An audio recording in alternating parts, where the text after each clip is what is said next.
The white cops don't ask a single question. They see a black man in a luxury car and instantly brand him a thief, dragging him out and screaming like he has no right to even touch a vehicle that expensive. Before we start the story, tell me, where are you watching from? And if these stories speak to you, make sure to hit that subscribe button. Jonathan Pierce, a black man in his early 50s, glides through a quiet suburban street in his sleek black Mercedes AMG GT63, heading to a critical federal briefing. The sun gleams off the polished metal, highlighting the vehicle's elegant curves. Jonathan's dark navy suit fits perfectly. White shirt, crisp. Shoes reflecting the morning light. His posture is calm, but alert. Every movement, precise, projecting confidence and authority that comes with decades in federal law enforcement. Suddenly, red and blue lights erupt in his rearview mirror, flashing like a warning beacon of disaster. Jonathan's chest tightens. Two white cops, Kevin Blake, 28, and Brian Harris, 32, burst from the sidewalk like predators. Their faces are twisted in suspicion, impatience, and something darker: disgust, superiority, entitlement. They don't walk. They charge toward the car, as if preparing for a battle, not a traffic stop. Before Jonathan can even process what's happening, Blake slams the car door into the Mercedes with brutal force. Harris barks orders simultaneously, his tone jagged and aggressive. "Step out, now!" Blake sneers, leaning in, eyes narrowing. "This your car? Think you can get away with it, huh?" There's laughter, mockery, and the unmistakable sting of prejudice in every word. Jonathan raises his hands slowly, palms open, a gesture of calm, of surrender, but also of reason. He speaks. "I'm Jonathan Pierce, FBI Director." The words barely leave his mouth before Harris interrupts with a sneer. "Yeah, sure. Thought you could roll around here in this fancy car." The racial slur cuts through the morning air like a knife. Blake shoves his arm inside, pressing against Jonathan's shoulder, rattling the door. The Mercedes rattles under the aggression, its polished elegance a stark contrast to the ugly scene unfolding around it. The pedestrians stop in their tracks. Phones rise, recording instinctively. A few whisper, wide-eyed, "What the hell is happening?" Others call friends. Some, unable to believe what they're witnessing, freeze mid-step, caught between curiosity and fear. The morning quiet shatters with slams, shouts, and insults, transforming a suburban street into a battlefield of unchecked racial prejudice. Blake and Harris escalate further. Blake grabs the edge of the Mercedes roof, leaning in, face inches from Jonathan's. "Hands on the wheel, now!" he screams. Harris circles the car, yelling, "You ain't going anywhere, boy. This is how we handle your type." Every word drips with venom, every movement a threat of violence. Their faces are contorted in anger, their bodies rigid with superiority, projecting the dangerous illusion of power over Jonathan, simply because of the color of his skin. Jonathan stays composed, but inside, tension coils. He knows the stakes, his authority, his life, the humiliation, all balancing on a knife edge. Every instinct screams caution, but the officer's blind prejudice makes the situation volatile, unpredictable, and deadly.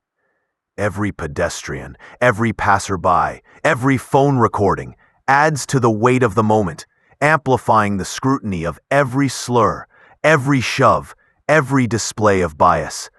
Time seems to stretch. Blake kicks the Mercedes tire for emphasis, smirking at his own theatrics.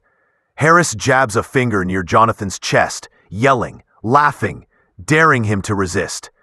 To these men, the law is subjective. They decide who is guilty before evidence, documentation, or reason can speak. Jonathan's calm demeanor, his decades of service, and even his expensive car mean nothing. In their eyes, he is just another black man, out of place, needing to be humiliated, punished, and controlled. The tension is suffocating. Jonathan's jaw tightens, eyes steady. He's surrounded, outnumbered, yet aware that every second of abuse is being recorded. Every slur, every push, every order captured for the world to see, documenting the extreme racism and power abuse in real time.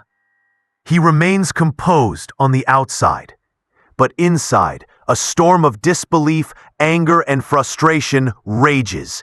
This is the daily reality of prejudice, magnified because the perpetrators are empowered by uniform and badge. The crowd grows. Bystanders whisper, some audibly, "They can't just treat him like that, he's a person." Phones lift higher. The officers pay no attention, too consumed by their own perception of authority. They slam the car again. Blake steps in, voice booming. "You gonna talk, or we gonna drag you out?" Harris joins in, laughing while pointing at the vehicle like it's evidence of guilt, not a legally owned luxury car. This is no longer a traffic stop. It's a theater of extreme racism. Jonathan is the unwilling star, the victims of unchecked bias the audience, and the suburban street the stage for a grotesque display of prejudice, humiliation, and intimidation. Every action of the officer screams, skin color equals guilt, and no status, authority, or dignity can protect you from their hate. Jonathan Pierce keeps his hands visible, palms open, every muscle tense, but his face remains calm, a mask of control in the midst of chaos. His eyes dart between Blake and Harris, noting every twitch, every hint of aggression. Yet the two white officers refuse to acknowledge reason or civility. To them, his presence alone in a luxury Mercedes is an offense worthy of instant punishment. Blake steps back, then lunges forward, slamming his hand against the hood, rattling the car violently. "Step out, now," he barks, his face red with fury. Harris mirrors the aggression, leaning over the roof, glaring down with a smirk that radiates entitlement. Every command is a verbal slap, laced with slurs. "You think you can roll through here, boy, acting all important?" Their voices echo off nearby buildings, drawing curious glances from more pedestrians. Jonathan tries to explain calmly, "I'm the FBI Director, Jonathan Pierce. You're making a huge mistake," but his words bounce off the wall of racism. Blake scoffs, ignoring the badge clipped inside the car. Harris laughs, shaking his head, pointing at Jonathan as if demonstrating his guilt to the growing crowd. "Yeah, right. I don't care who you say you are. You're getting treated like every other thief we see." The pedestrians are now fully alert. Phones rise to record, some filming from a distance, others daring to get closer. A few step onto the street, whispering, "This isn't right. He hasn't done anything." But the officers remain deaf to reason, emboldened by their uniform, by the blind authority they wield, and by the crowd's shock. Blake suddenly slams his boot against the Mercedes front tire, leaning in so close that Jonathan can feel his breath. "Hands where I can see them. I said, get out!" The tone is no longer a command. It's a display of power, a threat to remind him who belongs on the street. Harris circles to the other side, crouching slightly, weapon drawn, shouting racial insults that scorch the morning air. Every gesture, every glance, every verbal jab is a deliberate act of intimidation, extreme racism at its rawest, fueled by entitlement and prejudice. Jonathan remains composed outwardly, but notes every detail. Blake's twitch in his right eye when Jonathan doesn't flinch, Harris's fingers tightening around his taser, the way both officers lean into the Mercedes, asserting dominance over a man they perceive as lesser because of his skin. He knows that any sudden move could be interpreted as resistance and used to escalate the situation further. The crowd grows, now nearly 50 people. A shopkeeper steps out from the corner, phone recording, his eyes wide with disbelief. Some bystanders whisper, others murmur, "This is insane. He hasn't done anything." Social media alerts begin pinging across nearby phones, spreading the live spectacle within seconds. Jonathan can feel the pressure mounting, not just from the officers, but from the eyes of strangers documenting his harassment. The weight of being a black man in the wrong place at the wrong time, amplified to a national stage.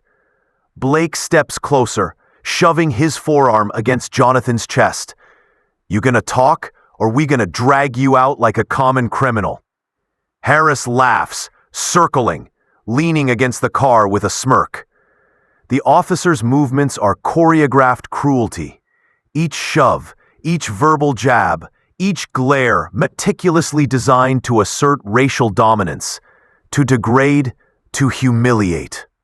Jonathan takes a slow breath, counting silently. He can feel the crowd's anxiety, their whispers, their flashes of cameras, and the officer's oblivion to the mounting consequences. One wrong gesture, one perceived act of defiance, and the prejudice-fueled chaos could erupt into violence. The extreme racism here is not subtle. It's blatant, unrestrained, and designed to make a point. No black man, no matter his power or position, deserves respect in their eyes. Time stretches as the officers escalate. Blake shoves Jonathan's shoulder repeatedly. Harris points at him with a weapon while laughing, shouting, and leaning dangerously close. Every pedestrian recording is now a witness to the abuse. Every word and movement amplified. Every insult immortalized. And still, the officers remain blind to reality, deaf to authority, and intoxicated by their own bigotry. The morning sun glints off Jonathan's Mercedes, a stark contrast to the dark energy surrounding him. His suit, crisp and professional, is crumpled slightly from the aggressive pushes. His composure, however, remains intact, because inside, he knows the extreme racism he is enduring is an ugly reflection of systemic bias, and only by remaining calm can he survive the officer's unpredictable cruelty.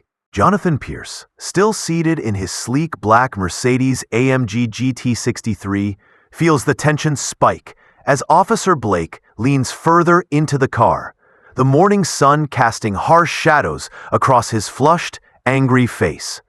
Jonathan's dark navy suit is slightly wrinkled from the previous shoves, his polished shoes tapping lightly on the floor, a silent signal of his controlled patience. Blake's partner, Officer Harris, paces around the Mercedes, smirking with a twisted sense of superiority, gun in hand, body tense, ready to escalate at the slightest perceived movement. "You think you're better than us, huh?" Blake shouts, leaning even closer, nose inches from Jonathan's face. "Think just 'cause you got a fancy car, a suit, you can act like you belong here?"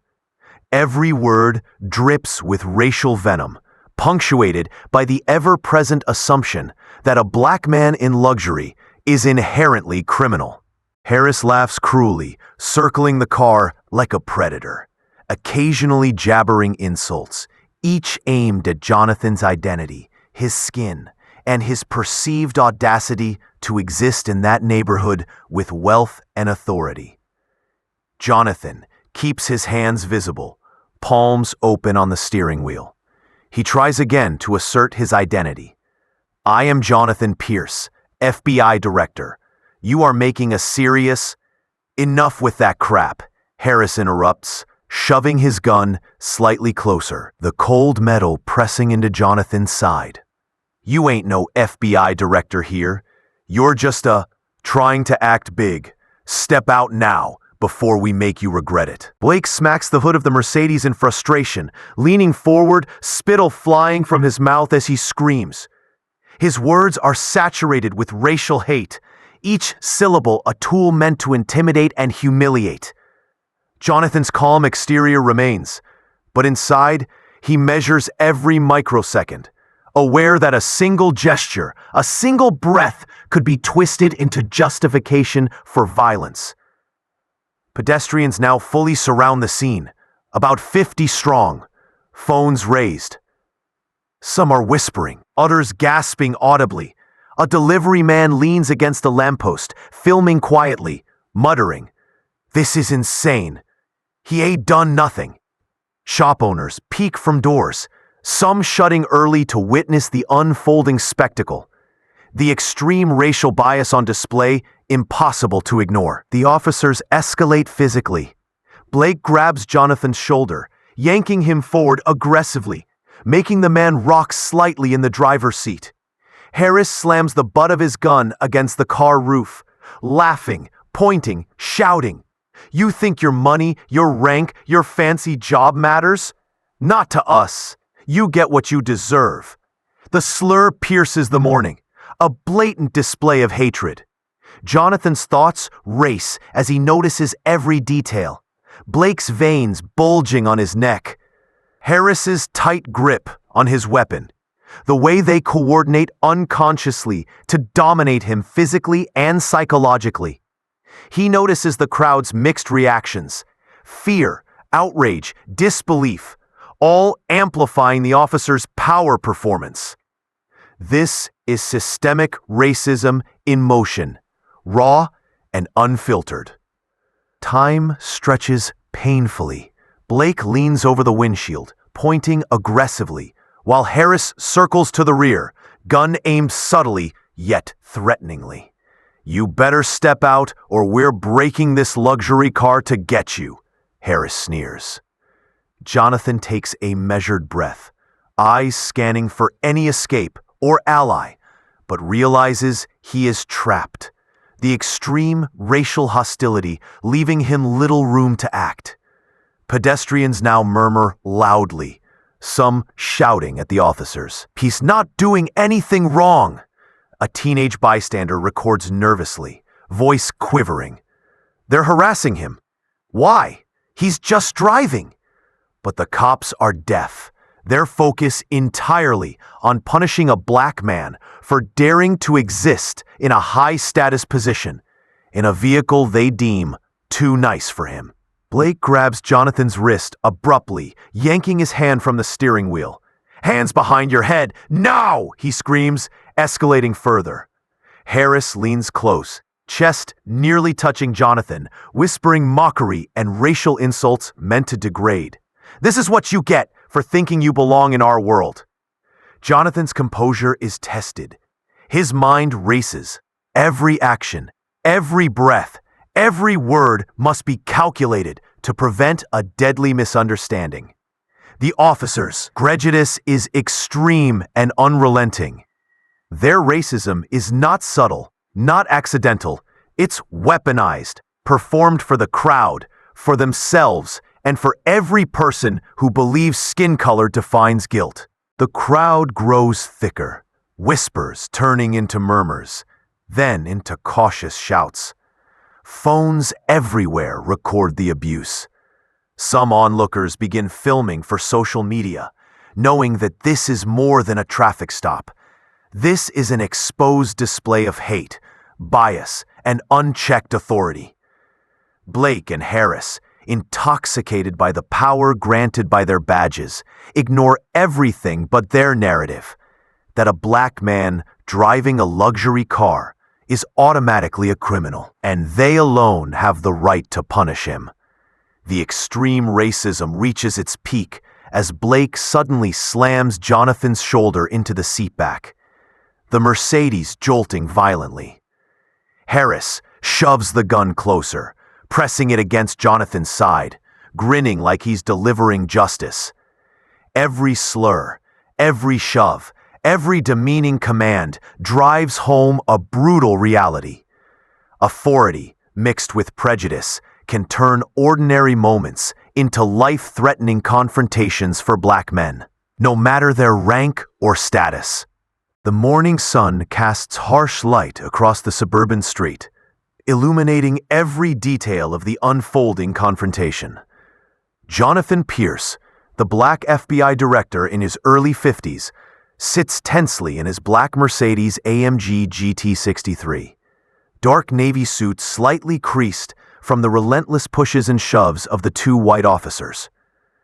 His polished shoes rest firmly on the car floor, fingers tapping lightly on the steering wheel, a controlled rhythm in the chaos.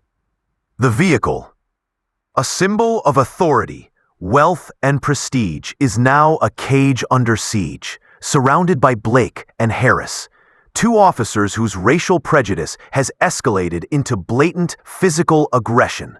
Blake, 28, chest heaving with anger and entitlement, leans so close that his face nearly touches Jonathan's, eyes burning with a mixture of fury and condescension.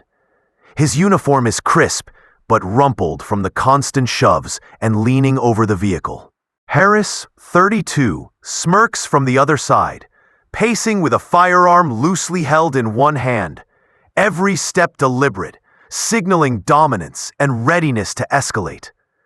His partner's every word and action reinforces the racial tension, a malicious choreography designed to humiliate Jonathan and assert power over him, based solely on skin color. You think you can just drive around here, looking all important in your fancy car?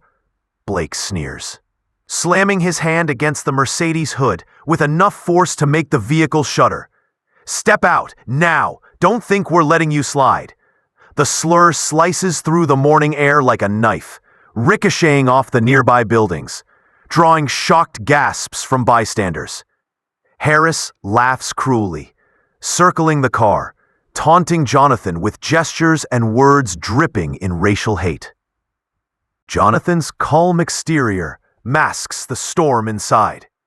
Every second, he calculates the potential for violence, aware that a single move, raising his hand, even adjusting his suit, could be twisted into resistance. He breathes slowly, intentionally controlled, trying to project authority without provoking more aggression. I'm Jonathan Pierce, FBI Director. You're making a huge mistake. Harris cuts him off with a loud, venomous laugh. FBI Director? Don't make me laugh. The crowd has grown to nearly 60 people, forming a loose semicircle around the car. Phones are lifted high, recording every shove, every slur, every aggressive order. Pedestrians whisper, murmur, and in some cases shout, appalled at the treatment they are witnessing. "He hasn't done anything!" one woman exclaims, voice shaking. "Why are they treating him like this?" Another teen mutters, "This is insane. They can't just treat him this way." Despite the rising number of witnesses, the officer's sense of impunity only grows, fueled by entitlement and racist bias. Blake slaps the roof of the Mercedes again, leaning in aggressively. "Step out, now, or we're dragging you out like a common criminal." Harris moves behind the car, circling, gun raised, laughing and shouting racial insults. "Thought you could play big shot, huh? You're about to learn your place." Their words, actions, and smirks carry the unmistakable message. Your skin makes you guilty. Your status is meaningless, and we alone decide your fate here. Jonathan's mind races. He notices every detail. Blake's veins throbbing in his neck, Harris's finger tightening around his taser, the crowd's horrified reactions, the flashing phone cameras capturing every injustice. The extreme racism isn't subtle. It's loud, deliberate, and performative. Each shove, each verbal assault, each glare is meant to degrade and humiliate, a display of dominance built entirely on prejudice. A bystander steps closer, phone recording, muttering, "This isn't right. He hasn't done anything wrong." Another shouts, "Police brutality, right here." But the officers ignore the crowd, intoxicated by their own sense of authority. Blake grabs Jonathan's wrist, yanking it from the steering wheel, while Harris leans in with a leer, pressing the side of his gun against Jonathan's hip. Every movement reinforces the extreme racism in the air. The officers see not a man of rank, not a federal official, but a black man they feel entitled to harass, threaten, and humiliate. The tension skyrockets. Blake shoves Jonathan forward again, forcing him against the seat back, while Harris circles with a smirk, yelling, "Step out or get dragged." Jonathan breathes through the chaos, trying to maintain composure, aware that panic or sudden movement could trigger a lethal outcome. Every insult and shove adds to the psychological weight, a constant reminder that in the eyes of these officers, his humanity is secondary to his skin color. The crowd reacts. Some gasp, some record frantically, others whisper, "This is racial harassment, unbelievable." Social media notifications ping across phones, alerting friends and neighbors to the escalating spectacle. Jonathan senses the building storm of witnesses, knowing that the extreme racism is now public, captured in real time for the world to see. The officers escalate further. Blake leans over, face inches from Jonathan's, spitting insults. Harris jabs his taser toward the vehicle, a deliberate intimidation tactic. The Mercedes shakes with each shove. Jonathan's navy suit is crumpled, shirt slightly disheveled, but he maintains a calm exterior, projecting authority, control, and dignity, despite the vicious, racially charged assault. Every moment stretches unbearably long. The officers' racism is relentless, visible in their faces, their tone, their posture, and their actions. Each gesture is meant to dominate and degrade, an unrelenting display of extreme racial prejudice aimed at a man whose rank, status, and professionalism should command respect, but instead invites abuse. The morning, once calm, is now filled with shouting, shoving, gasps, and the tension of imminent violence. Blake presses closer, shouting, "You think you belong out here with your fancy car? Think again." Harris smirks behind him, stepping closer with weapon raised, laughing cruelly. The crowd watches in horror and disbelief. Jonathan remains seated, breathing controlled, eyes steady, aware that surviving the officer's bias requires the ultimate calm under extreme racial hostility. The morning has shifted into a tense standoff, the suburban street now alive with whispers, shouts, and flashing phone screens. Jonathan Pierce, the black FBI director in his early 50s, remains seated in his black Mercedes AMG GT63, maintaining a facade of calm. His navy suit is slightly rumpled from repeated shoves, polished shoes braced against the floor, hands visible on the steering wheel. Every muscle in his body is coiled, ready to respond, but careful, precise, calculated. Across him, Officer Blake, 28, leans aggressively, nostrils flaring, chest heaving with anger and entitlement, clearly intoxicated by his perceived dominance. Harris, 32, smirks and circles the car, gun loosely held, laughing cruelly at Jonathan's controlled demeanor. "Hands where I can see 'em!" Blake screams again, pounding the hood with his fist, the Mercedes rattling under the force. "Step out, fucking! Don't think we're letting you slide just 'cause you say you run something." The racial slur hangs heavy in the air, a verbal hammer meant to crush confidence, humanity, and dignity, all at once. Jonathan's face remains calm, eyes scanning every angle, noting Blake's twitching jaw, Harris's subtle smirk, the crowd of 50 or more witnesses holding phones high.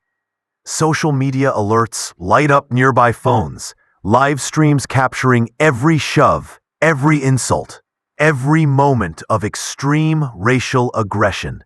He knows that the officer's actions are not about law enforcement. They are a public display of racial prejudice, power, and entitlement. Blake shoves the Mercedes hard, forcing Jonathan slightly forward. "I said step out. You think you're better than us, boy? Fuck, like you don't get special treatment." Harris laughs, leaning on the car roof, gun angled toward Jonathan's torso, adding to the intimidation. The officer's every gesture is synchronized, unconsciously or not, to assert dominance over a black man daring to exist in a position of authority and wealth. A bystander steps closer, phone raised, voice shaking. He hasn't done anything wrong. Why are they treating him like this? Another whispers to a friend, "They're going too far. That's the FBI director." But the officers, blinded by racial bias, ignore everything except their desire to humiliate. Blake grabs Jonathan's shoulder, yanking him forward, forcing a reaction. Harris leans closer, pointing his gun, smirking cruelly, hurling insults meant to demean Jonathan's rank, his skin, his entire presence. Jonathan's breathing is deliberate, slow, controlled. Inside, his heart races as he calculates every micro-movement, every reaction that might prevent escalation. The officer's racism is extreme, tangible, almost suffocating, a physical weight pressing down, amplified by the gathering crowd. Shouts, whispers, and gasps ripple across the street, some cheering the officers, others horrified at the abuse.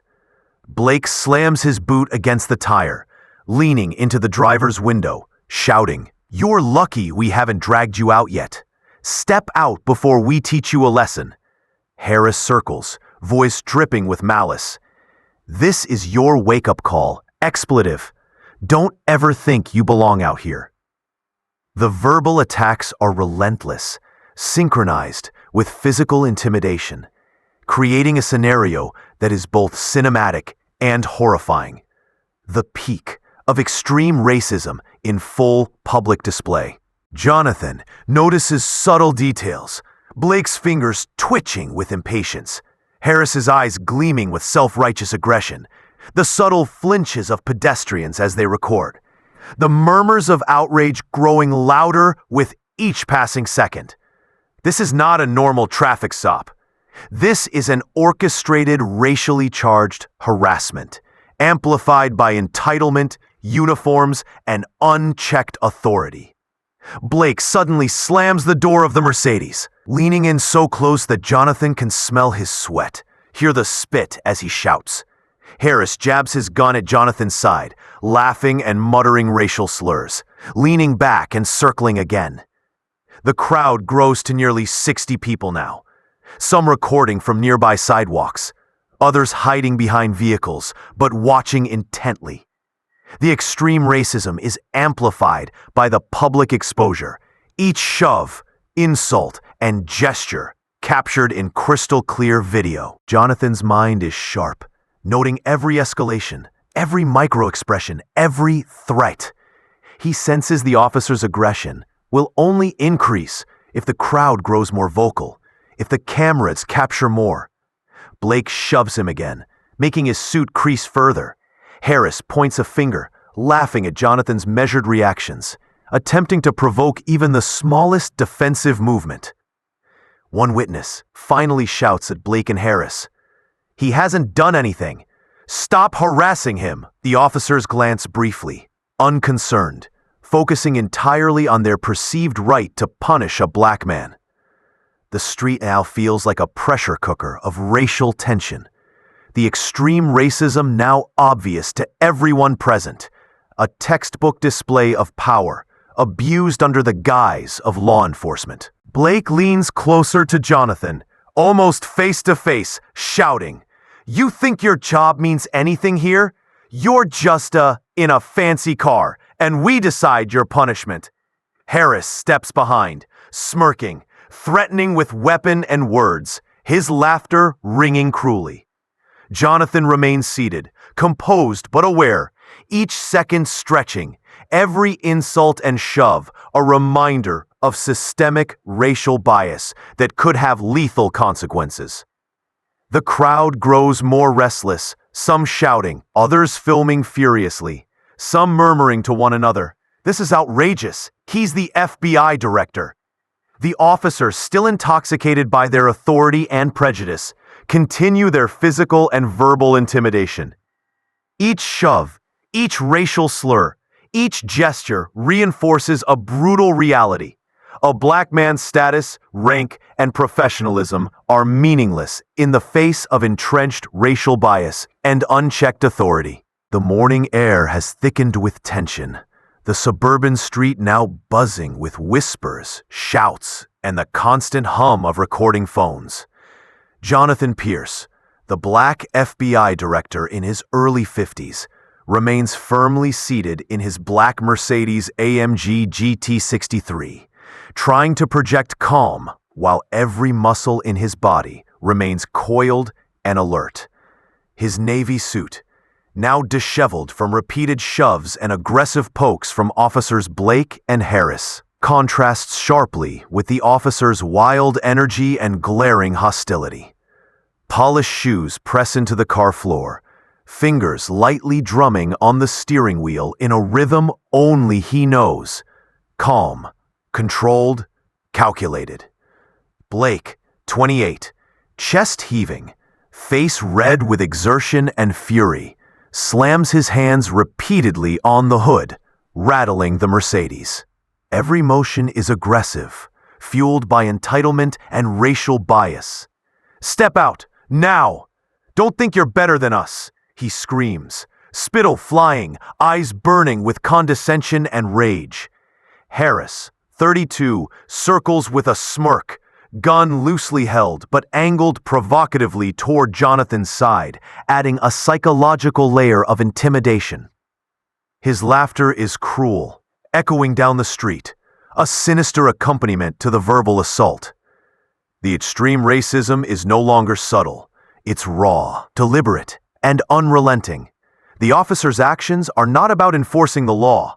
They are about asserting dominance over a black man in a position of power. Blake shoves Jonathan forward slightly, pressing his shoulder against the driver's side window. "I said step out. You think your fancy car and your job mean anything here?" Every word, every shove is calculated to demean, humiliate, and strip Jonathan of agency in his own vehicle. Jonathan's eyes scan the growing crowd, now over 70 people, phones held high to record the injustice. Pedestrians whisper and murmur, a mix of horror, disbelief, and outrage. "This is outrageous. He's the FBI director." They're abusing their power. Look at him. Social media notifications ping across multiple devices, alerting neighbors and friends to the escalating racial abuse. The extreme racism, now documented in real time, is amplified by the public eye, each action and insult broadcast for the world to see. Harris steps closer, leaning slightly into the open driver's window, smirking and muttering, "This is your lesson. Don't think your job or rank will save you." Blake pounds the hood again, leaning closer, face inches from Jonathan's. His uniform is wrinkled, his tie loosened, sleeves slightly rolled, a visual testament to his aggressive overreach and utter disregard for professional conduct. The Mercedes, a symbol of status and authority, is being treated like a weaponless threat, a canvas for their violent prejudice. Jonathan's mind is razor sharp, aware that a single movement, even a defensive one, could be twisted into resisting arrest. He breathes deliberately, each inhale and exhale measured, his gaze locked on Blake's eyes. Harris circles, tapping the taser against his belt, flicking his eyes to the crowd intermittently, seemingly daring anyone to interfere. The officer's extreme racism is not only directed at Jonathan, but also communicated to the growing audience. They see a black man, and in their eyes, his skin color alone justifies aggressive humiliation and intimidation. A young woman in the crowd shouts, "Stop harassing him, he hasn't done anything wrong." Blake turns briefly, smearing, "Mind your business, girl, this ain't your problem." His voice carries authority laced with contempt, a textbook example of racial dominance amplified by uniformed power. Harris chuckles, leaning against the car roof, observing the reactions with cruel amusement. The street has transformed into a theater of racial oppression, each movement choreographed by bias, entitlement, and unchecked aggression. Jonathan notices the micro details. The slight twitch of Blake's fingers as he grips the hood. The subtle shift in Harris's stance when the crowd murmurs disapproval. The flashes from cameras reflecting off the Mercedes' glossy surface. The extreme racism is not just in words. It's in posture, gesture, and intent. Blake shoves Jonathan forward again, enough to force him to adjust his seated position, maintaining composure despite the humiliation. Harris steps closer, gun still angled, voice dripping with contempt. "You think you're safe in your fancy car? You're just another target to us." The crowd reacts more vocally now, some shouting, others filming, whispers turning into gasps of outrage. The extreme racism is no longer just a personal attack. It's a public spectacle. Blake slams his boot against the tire, forcing the car to tremble slightly, while Harris leans over, laughing as he points a finger, spitting insults. Jonathan's navy suit is creased, shirt collar slightly askew, but he remains a model of controlled dignity, eyes unwavering, posture firm despite the relentless attacks. The intensity reaches a peak when Blake suddenly slams the driver's door open, leaning so close that Jonathan can feel the heat of his anger. Harris circles, gun angled at Jonathan's side, muttering under his breath, each word a racial dagger. "You'll learn your place today. Don't ever think you belong out here." The crowd gasps, some shouting in protest, some filming frantically. The extreme racism on full display. Every second stretches with unbearable tension. Jonathan's calculated calm contrasts sharply with the officer's explosive aggression. Their actions, their words, their body language, all communicate the same message. Your rank, your authority, and your professionalism are meaningless because of your skin color. The street is alive with the clash of authority, prejudice, and public outrage. A moment that perfectly captures the brutality of extreme racism in action. The suburban street has become a pressure cooker of tension, the soundscape alive with murmurs, gasps, and the unmistakable beeping of phones, capturing every harrowing moment. Jonathan Pierce, the black FBI director in his early 50s, sits firm in his black Mercedes AMG GT63, a man whose calm is in stark contrast to the escalating chaos around him.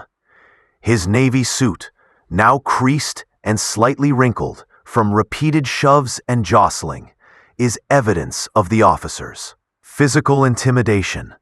His polished shoes press against the car floor, fingers lightly brushing the wheel, mind scanning every movement, every micro-expression, every threat.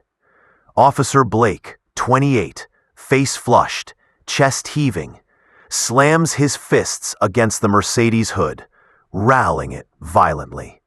"Step out, I said now!" The racial slur pierces the morning air. A calculated blow meant to humiliate, dominate, and strip Jonathan of his authority in front of the gathering crowd. Harris, 32, smirks from the side, gun in hand, casually leaning against the car roof, enjoying the spectacle, adding a physical and psychological layer to the intimidation. Their synchronized aggression, verbal and physical, transforms what should have been a routine traffic stop into a vivid display of extreme racism. Jonathan's eyes remain focused, scanning the crowd, noting over 80 bystanders with phones raised, recording the incident in real time. Pedestrians whisper, some shout, gasps echo. He's the FBI director. They have no idea who he is. The officer's bias is so extreme, so unhinged, that even visible badges and suits of authority cannot pierce their perception. They see only skin, not rank. Every shove, every verbal attack is amplified by their entitlement and societal conditioning. Blake suddenly leans over the Mercedes window, face inches from Jonathan's, nostrils flaring, eyes burning with fury. You think your job saves you? Like you get what we say when we say it? Harris circles, laughing cruelly, pointing the gun at Jonathan's side, muttering, "Don't forget your place." The crowd watches in horror, some shouting in protest, others frozen in disbelief. Every move, every insult, every shove is captured on multiple phones, each frame a testament to blatant racial aggression. Jonathan remains seated, posture upright, breathing slow and deliberate, projecting controlled authority despite the verbal and physical abuse. His mind calculates each possible response, aware that the extreme racism on display could escalate into lethal violence at any moment. He senses Blake's twitching fingers on the hood, Harris's shifting stance with the gun, the subtle reactions of the crowd growing louder with indignation. This is not just harassment, it is systemic racial abuse, executed with confidence because of perceived power and entitlement. Blake shoves Jonathan hard, forcing him slightly forward, while Harris's gun tilts toward Jonathan's torso. The verbal attacks continue relentlessly. Step out or we'll drag you. Think they can drive fancy cars and talk down to us. Each word, each gesture is designed to reinforce dominance, to demean, to humiliate. The street has become a stage. The officer's performance, one of extreme racism and unbridled authority. Their actions unchecked, their prejudice raw. Jonathan notices micro-expressions in the officers. Blake's jaw tightens with rage. Harris's eyes glimmer with self-righteous amusement. Even the crowd notices the disparity. A black man of power being physically intimidated, verbally assaulted, and publicly humiliated, while the officers bask in entitlement. A bystander finally shouts, "You're harassing him. He's done nothing." Blake spins around, sneering. "Mind your business. This doesn't concern you, girl." The extreme racism is layered, physical, verbal, systemic, and psychological, all in full view. The tension escalates further as Jonathan's military-grade phone, tucked discreetly in his suit jacket, emits a subtle alert. Unknown to the officers, stress indicators in Jonathan's voice and heartbeat have triggered an automatic Pentagon notification. Within minutes, federal personnel begin mobilizing, aware of the situation's potential for escalation. Blake and Harris, still drunk on their perceived power and bias, remain oblivious, continuing their verbal tirades and shoves. Harris jabs the gun closer, muttering, "Learn your lesson today. Don't think your fancy title or job protects you." Blake pounds the hood again, leaning aggressively into the window. Jonathan's calm, measured responses contrast sharply with the officers' violence, creating a tense cinematic tableau. A black man, experienced, composed, and disciplined, facing unbridled racist aggression in a public, chaotic environment. The crowd grows louder, some stepping forward, others holding phones, live streaming the extreme racism in real time. Shouts of outrage ripple through the street. "Stop! You can't treat him like this. He's the FBI director." Each voice adds weight to the exposure. A collective pushback against the officers. Unchecked prejudice. ...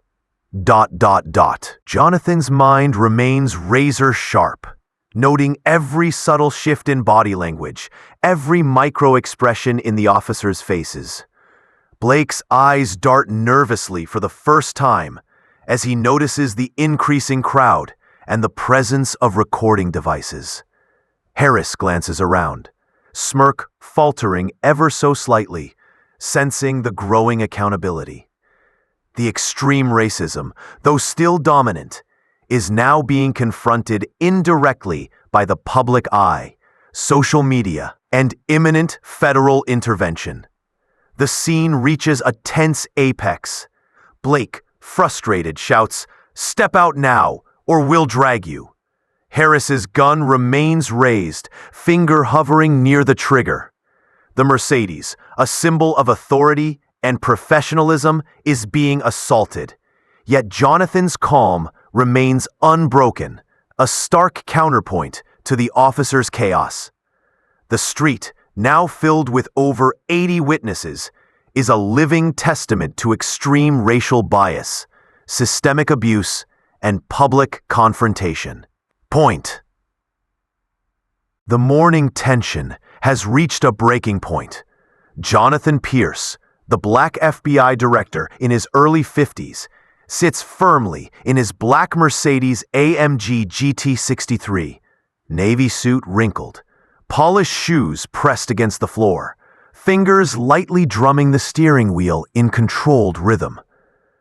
Officers Blake, 28, and Harris, 32, still brimming with unchecked aggression, have been verbally and physically harassing Jonathan for over 30 minutes. Their extreme racism escalating with every shove, shout, and racial slur.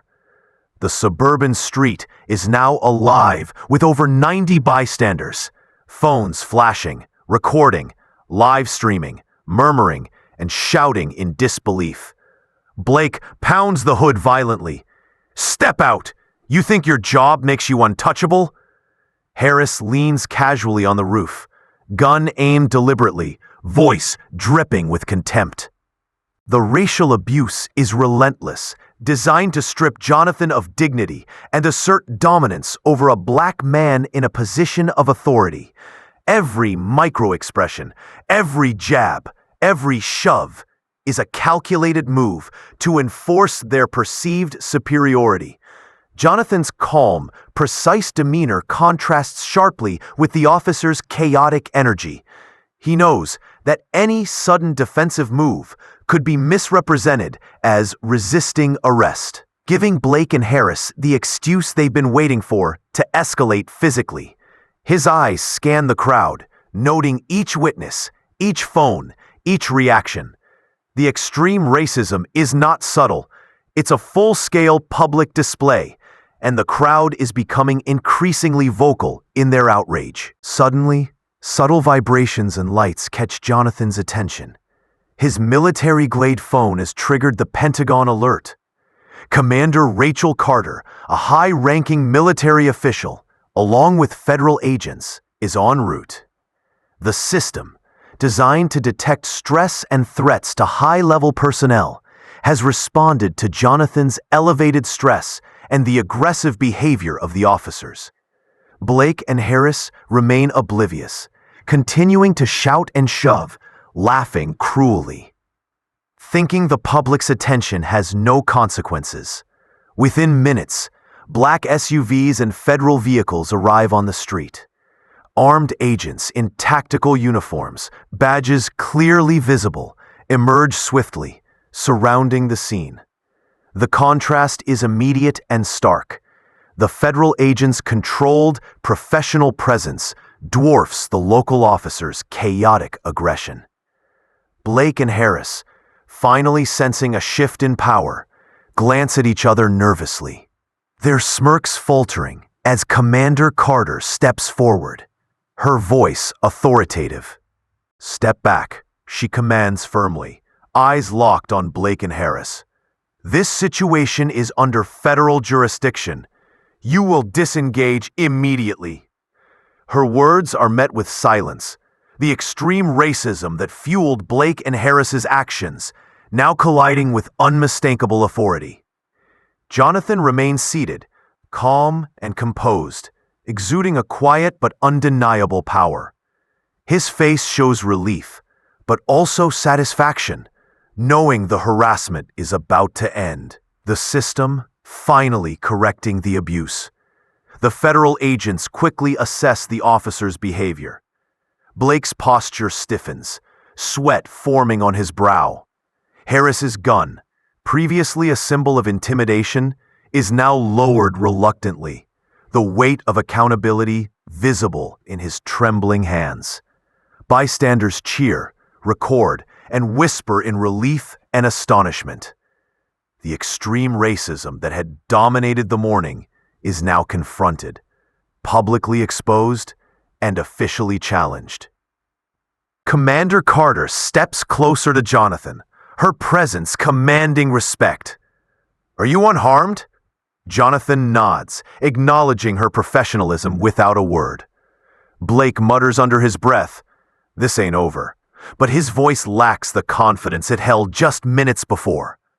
Harris, visibly shaken, adjusts his uniform, no longer smiling, aware that his prejudice and aggression have been documented and confronted by both federal authority and the public eye. The Pentagon's swift response serves as a striking counterpoint to the officer's extreme racism.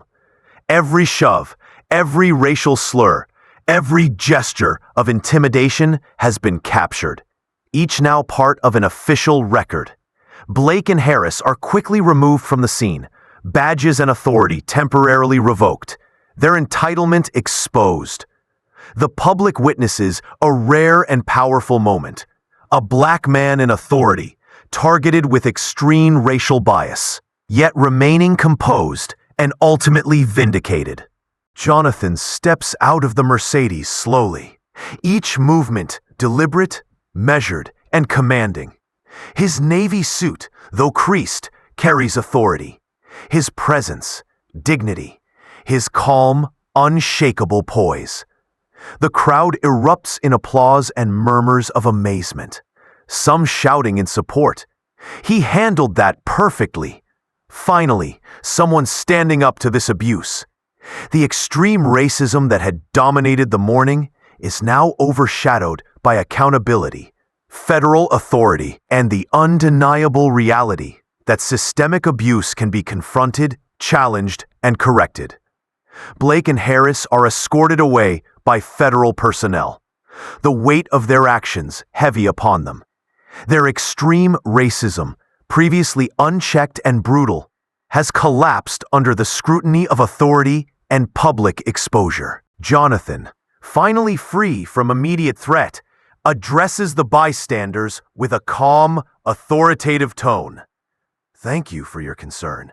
This is a reminder that vigilance, accountability, and courage are essential in confronting injustice." The morning has transformed into a powerful lesson on extreme racism, systemic abuse, and the impact of public exposure, coupled with federal intervention.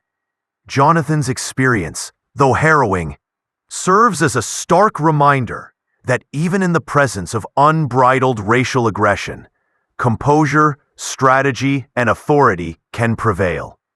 The street, once filled with intimidation and verbal assault, is now alive with relief, validation, and the collective acknowledgement that extreme racism, no matter how bold, can be challenged and corrected. As the crowd disperses and the federal vehicles leave, Jonathan's Mercedes gleams in the sunlight, a silent symbol of authority, resilience, and justice. Blake and Harris, meanwhile, face consequences for their unchecked prejudice, their extreme racism exposed to both the public and the law. The incident concludes not with humiliation for the victim, but with accountability for the perpetrators, a cinematic, tense, and emotionally charged resolution to a story of blatant racial bias and courage under fire.